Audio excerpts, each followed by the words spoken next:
Welcome to Classic Storytime Hub.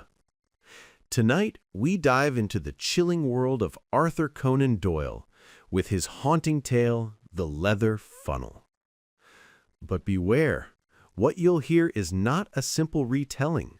This version has been reimagined and rewritten to bring fresh suspense, vivid atmosphere, and a unique narration style crafted especially for you. My acquaintance, Lionel Dacre, resided in Paris, along the Avenue de Wagram. His home was a curious little dwelling, iron railings guarding a patch of grass, its weathered tiles blotched with lichen, its walls scarred by age.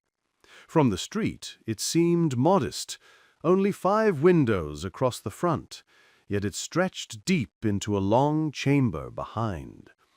It was within that chamber that Dacre kept his most unsettling treasure, a library unlike any other, crammed with occult volumes and bizarre relics. He was a man of wealth and eccentric refinement, pouring his fortune into rare Kabbalistic manuscripts and strange curiosities that whispered of forbidden knowledge. Rumors swirled around him. Some claimed that in that lofty hall, lined with shelves and shadowed by grotesque artifacts, ceremonies of the Black Mass had been enacted, rituals that trespassed beyond the limits of civilization. To his English companions, he posed as a scholar and collector. But those who shared his darker tastes in France spoke of excesses that chilled the blood. Dacre himself was a figure of contradictions. His broad skull and piercing eyes revealed immense intellect, yet his heavy features betrayed indulgence and egotism. He was no ascetic. His curiosity was boundless, his appetite for the strange insatiable. Knowledge he possessed in abundance, but wisdom he lacked.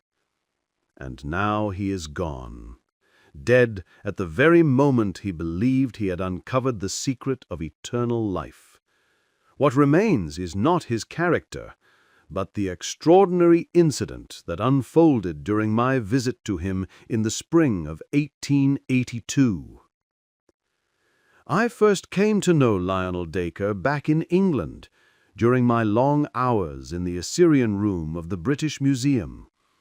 He was then absorbed in deciphering hidden meanings within the Babylonian tablets, mystic, esoteric interpretations that fascinated him. Our shared curiosity drew us together, and casual exchanges soon grew into something resembling friendship. Years later, while I was staying in Fontainebleau, I kept my promise to visit him in Paris. The evening trains were inconvenient, so he insisted I spend the night at his home. He said, "There's only one spare couch." He gestured toward a broad sofa in his grand salon. "I trust you'll find it comfortable." It was no ordinary chamber. Towering walls lined with ancient volumes surrounded me, their faded spines exhaling that subtle, intoxicating scent only old books possess. To a bibliophile, it was paradise. I assured him that no lodging could be more delightful. Dacre smiled, his eyes glinting in the firelight. "Perhaps not convenient nor conventional," he admitted, "but costly. Nearly $250,000 has gone into these shelves. Books, weapons, gems, carvings, tapestries, images. Each piece has its own tale, and most are worth hearing." He sat opposite me by the open hearth, the lamplight casting a golden circle across his reading table. A half-unrolled palimpsest lay at its center, surrounded by curious relics. Among them, one object drew my gaze, a large funnel, dark as ebony, its rim tarnished with brass. "That is a strange piece," I remarked.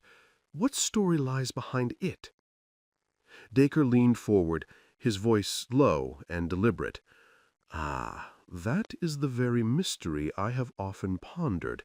I would give much to know its history. Take it, examine it closely." I lifted the object, expecting polished wood beneath my fingers, but the truth was stranger. It was leather, hardened by centuries until it felt like stone. The funnel was large, capable of holding nearly a quart, its wide mouth rimmed with tarnished brass, the narrow end capped with the same dull metal. "What do you make of it?" Dacre asked, his eyes fixed on me. "Perhaps some vintner's tool from the Middle Ages? In England, I've seen old leather flagons, blackjacks, they called them, just as dark and rigid as this." Dacre gave a thin smile. "The date may be right, and yes, it was used to pour liquid, but if I am correct, the vintner was no ordinary tradesman, and the vessel it filled was unlike any cask you've ever seen. Look closer at the spout." I turned it toward the firelight. There, 5 inches above the tip, the leather was ragged and scarred, as though hacked at with a blunt blade. The rest of the surface was smooth, but here it was torn and lacerated, as if someone had tried, desperately, to sever the neck. "Someone attempted to cut it away," I murmured. "Would you call it a cut?" Dacre pressed. "No, more like a brutal tearing. It must have taken great force to leave such marks on leather this tough, but you know more than you're saying." His lips curled, and his small eyes glittered with secret knowledge. "Tell me," he said softly, "have you ever studied the psychology of dreams?" I laughed uneasily. I didn't even know such a field existed. "Ah, but it does," he replied, gesturing toward a shelf heavy with ancient tomes. "From Albertus Magnus onward, volumes devoted entirely to the subject. A science in its infancy, perhaps, but a science none the less." "A science of charlatans," I scoffed. Dacre leaned forward, his voice low and deliberate. "The charlatan is always the pioneer. From astrologers came astronomers, from alchemists the chemists, from mesmerists the psychologists. The quack of yesterday is the professor of tomorrow.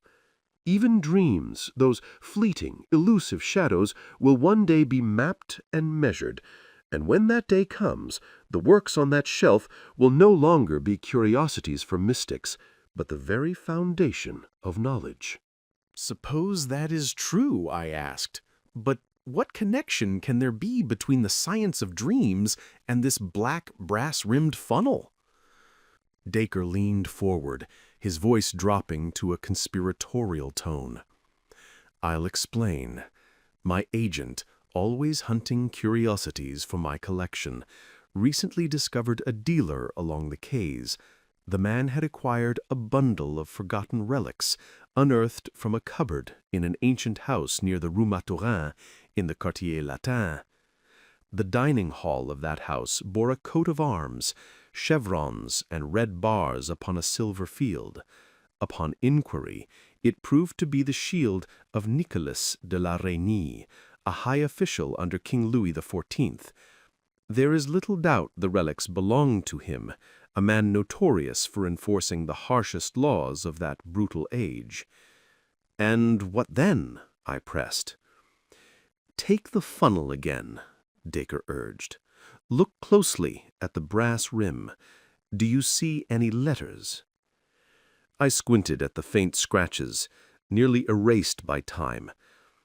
"There are marks. The last resembles a B." "Exactly," said Dacre. "I see it too. A B, without question. But the nobleman you mentioned, his initial would have been R." Dacre's eyes gleamed. "That is the intrigue. He possessed this funnel, yet it bore another's initials. Why? What secret lies behind it?" I shook my head. "I cannot imagine. Can you?" "Perhaps," he murmured. "Look farther along the rim. Do you notice anything?" I tilted the funnel toward the firelight. "It looks like a crown."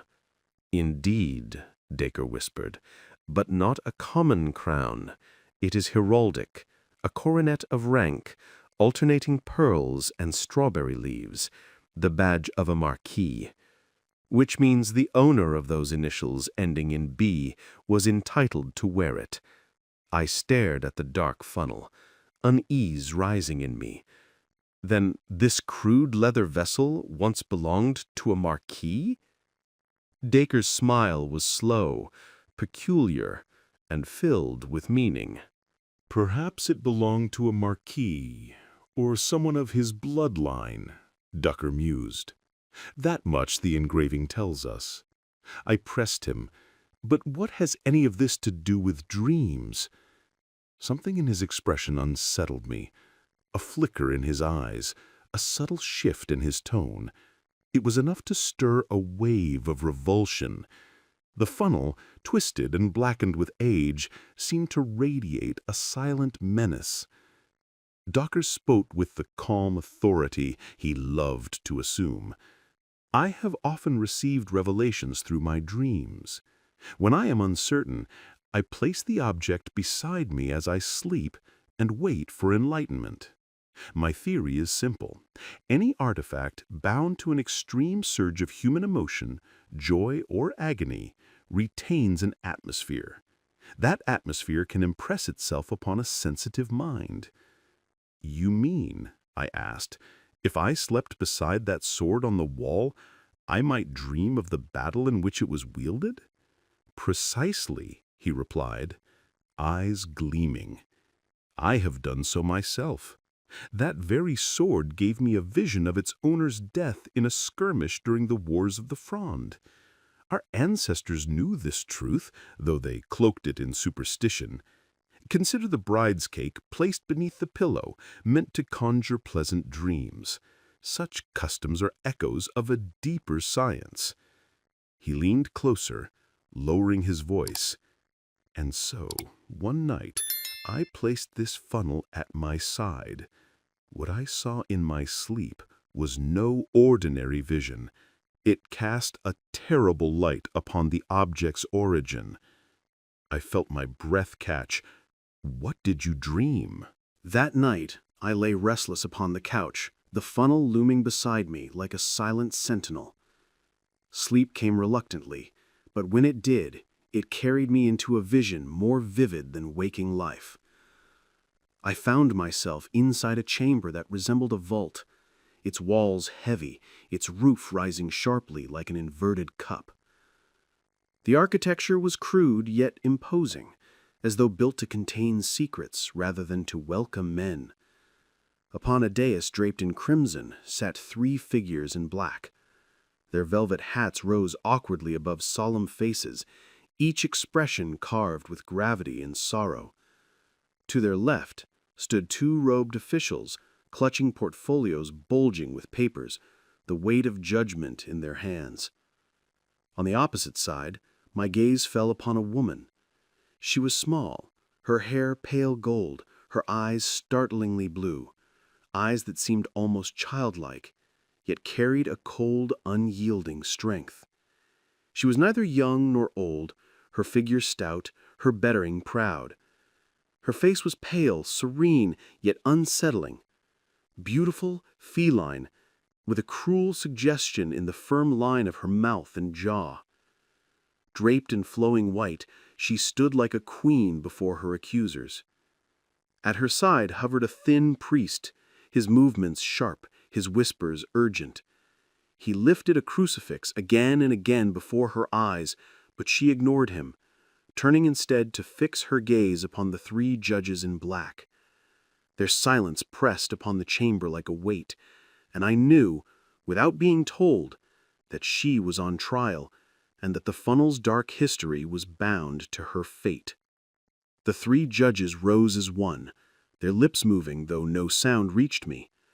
I knew the central figure spoke, yet his words were swallowed by silence.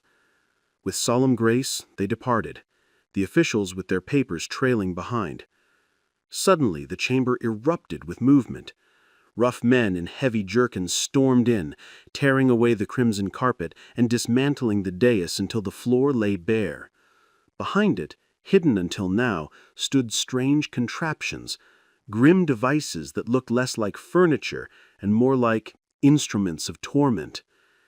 A bed with rollers and a winch, a wooden horse, ropes dangling from pulleys. The place resembled a grotesque gymnasium, built not for exercise, but for suffering. Then he appeared, a tall, gaunt figure in black, his face severe, his clothes stained and greasy. Yet he carried himself with chilling authority, as though the room belonged to him alone. A coil of ropes hung from his arm, and with each step he seemed to command the air itself. The woman regarded him steadily, her pale face calm, even defiant. But the priest beside her trembled, his forehead slick with sweat, his prayers spilling out in frantic whispers. His terror only deepened the silence. The man in black advanced. With deliberate movements, he bound the woman's hands, and she offered them without resistance. Then, gripping her arm, he led her to the wooden horse. She was lifted onto it, laid flat upon her back, her gaze fixed on the ceiling. The priest fled in horror, leaving her alone with her captors. Her lips moved swiftly, a prayer I could not hear. Rough attendants fastened cords to her ankles, securing them to iron rings embedded in the stone floor. The chamber seemed to close in, heavy with dread, as the ropes tightened and the woman's fate drew near.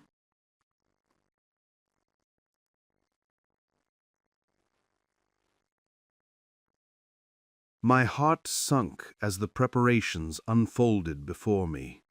Buckets of water were carried in, set down beside the wooden horse. A dipper was passed to the gaunt man in black, his movements deliberate, ritualistic. Then one of the attendants stepped forward, holding an object that struck me with a dreadful familiarity. It was the funnel. The same cracked leather, the same tarnished brass. In that instant I understood its purpose, and terror consumed me. My hair bristled, my body writhed against invisible bonds, and with a cry I tore myself out of the dream.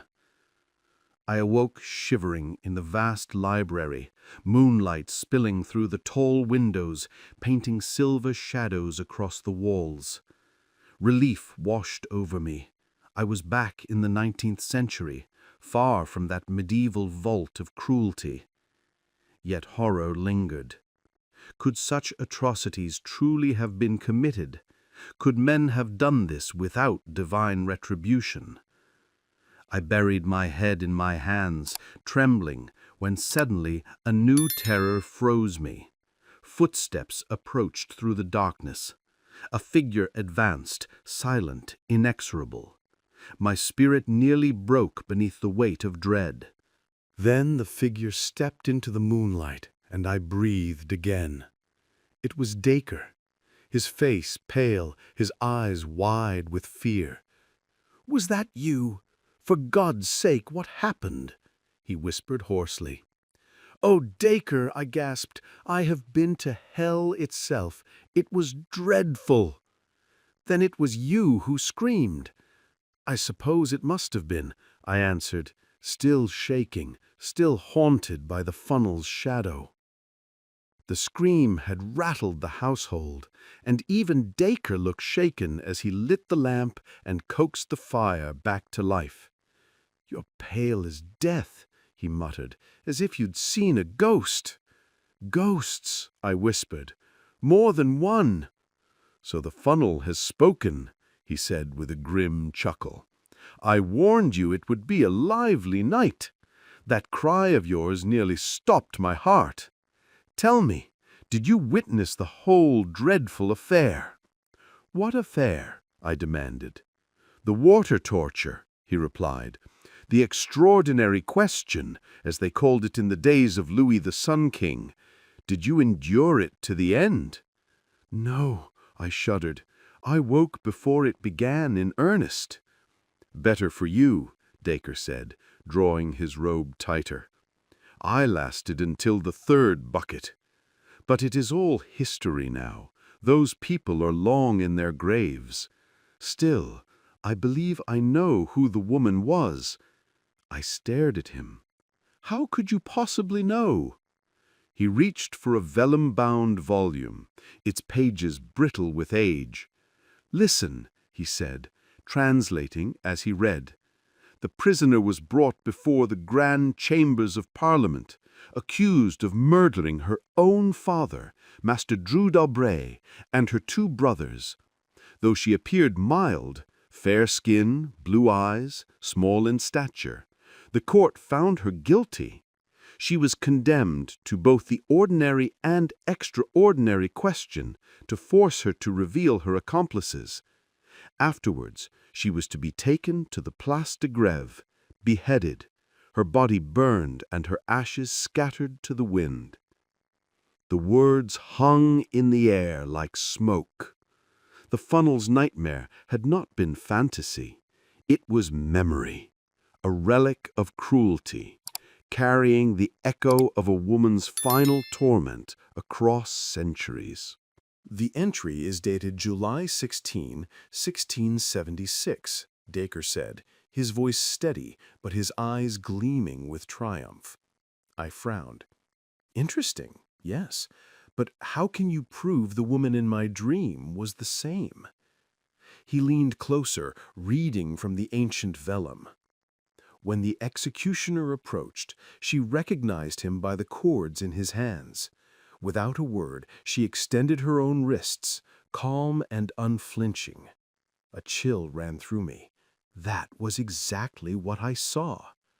She looked upon the wooden horse and the iron rings without fear, Dacre continued. And when her gaze fell upon the buckets of water, she smiled. "Surely, monsieur, you don't expect someone of my small stature to swallow all of that?" I recoiled. "Enough. Don't read the torture itself." "Then listen to this," he pressed. "The good Abbé Pirot, unable to endure the suffering of his penitent, fled the chamber in horror." I could not deny it. Yes, it is the same scene. But who was she? That pale woman with the cruel mouth and the child's eyes. Who was she? Dacre rose, carrying the lamp to the table. He lifted the funnel, turning the brass rim so the light revealed the engraving more clearly than before. We agreed this was the coronet of a marquis or a marquise.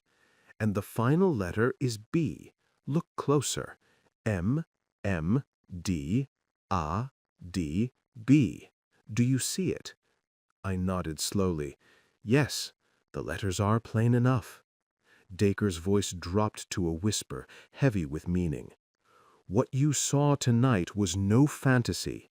It was the trial of Marie-Madeleine d'Aubray, Marquise de Brinvilliers, one of the most infamous poisoners in history. I sat in silence, shaken by the weight of what had been revealed. The proof was undeniable, and yet the horror of it pressed heavily upon me. Fragments of her life returned to my mind, her reckless indulgence, the slow torment of her dying father, the murders of her brothers for petty gain. And still I remembered how Paris, fickle and fascinated, had turned from cursing her as a monster to blessing her as a martyr in the final hours of her fate. One question lingered. How came her initials and her coronet upon the funnel?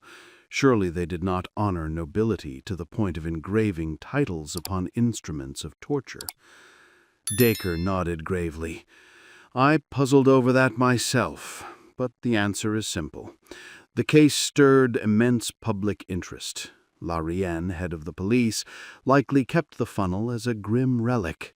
It was rare indeed for a Marchioness of France to endure the extraordinary question. To engrave her initials upon it was no more than a record, a souvenir of infamy. I pointed to the jagged scars upon the leather neck. And these marks? Dacre's eyes glinted as he turned away. She was a tigress, he said softly, and like any tigress, her teeth were sharp enough to leave their mark. And thus the story ended. If you liked this journey into the worlds of classic literature, do not forget to support us by subscribing so we can tell you more. And hey, if there's a classic tale you'd love to hear told in this suspenseful style, drop its name in the comments below. Your suggestion might be our next chilling adventure.